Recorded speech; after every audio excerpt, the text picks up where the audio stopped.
മദ്യപിക്കാൻ പണം നൽകാത്തതിന് മകൻ അമ്മയെ വെട്ടിപ്പരിക്കേൽപ്പിച്ചു. കൊല്ലം തേവാലക്കരയിലാണ് സംഭവം.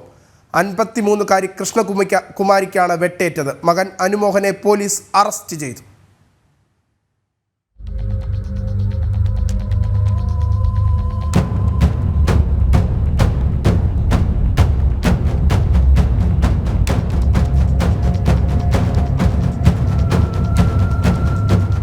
തേവലക്കര പടിഞ്ഞാറ്റേക്കരയിലെ വീട്ടിൽ രാവിലെ 10 മണിയോടെയായിരുന്നു സംഭവം നടന്നത്. മദ്യലഹരിയിലായിരുന്ന മനു അമ്മയോട് മദ്യപിക്കാനായി പണം ആവശ്യപ്പെട്ടു. എന്നാൽ കൃഷ്ണകുമാരി പണം നൽകിയില്ല. തർക്കത്തിനിടെ മനു കത്തിയെടുത്ത് അമ്മയായ കൃഷ്ണകുമാരിയെ വെട്ടുകയായിരുന്നു.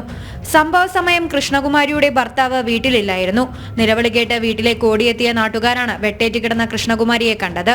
രാവിലെ 10 മണിക്ക് ഈ ചേച്ചിയുടെ ബഹളം കേട്ടോണ്ട് ഞങ്ങളവിടെ ഓടിച്ചെന്ന് നോക്കിയപ്പോൾ വലത്തെ കയ്യിലെ നരമ്പ് മൊത്തത്തിൽ വെട്ടിമുറിച്ച് ഇവിടെ മുഖത്തൊരു 3-4 വെട്ടുണ്ട്.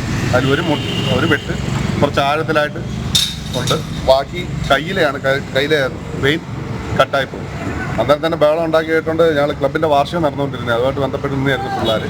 അടുത്തൊരു ബുള്ളറ്റ് വർക്ക്ഷോപ്പ് ഉണ്ടായിരുന്നു. അവിടുത്തെ അണ്ണൻ വന്ന് വിളിക്കുക. ഞങ്ങളവിടെ ഓടിച്ചെന്ന് കയ്യിൽ തുണി വെച്ച് കെട്ടി പെട്ടെന്ന് തന്നെ കരുനാഗപ്പള്ളി ഗവൺമെൻറ് ഹോസ്പിറ്റലിൽ കൊണ്ടുപോകും.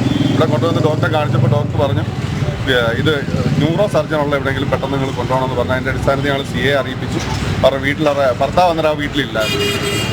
ഭർത്താവിനെ വിളിച്ചു വരുത്തിച്ച് പിന്നെ ചേച്ചിയുടെ ആങ്ങളെയും വന്നു. അവർ വന്നതിൻ്റെ അടിസ്ഥാനത്തിൽ ഇവിടെ കൊണ്ടുവന്ന് ഇവിടുത്തെ പ്രാഥമിക ചികിത്സ കൊടുത്തതിന് ശേഷം അവരെ വണ്ടാനം മെഡിക്കൽ കോളേജ് ആശുപത്രിയിലേക്ക് ഇപ്പോൾ കൊണ്ടുപോയി. മുഖത്തും കൈക്കും പരിക്കേറ്റ കൃഷ്ണകുമാരിയെ കരുനാഗപ്പള്ളി താലൂക്ക് ആശുപത്രിയിലും പിന്നീട് വണ്ടാനം മെഡിക്കൽ കോളേജ് ആശുപത്രിയിലും പ്രവേശിപ്പിച്ചു. മനുവിനെതിരെ അച്ഛൻ മോഹനൻ പിള്ള തെക്കുഭാഗം പോലീസിൽ പരാതി നൽകി. മനു മോഹനെ തെക്കുഭാഗം പോലീസ് അറസ്റ്റ് ചെയ്തു.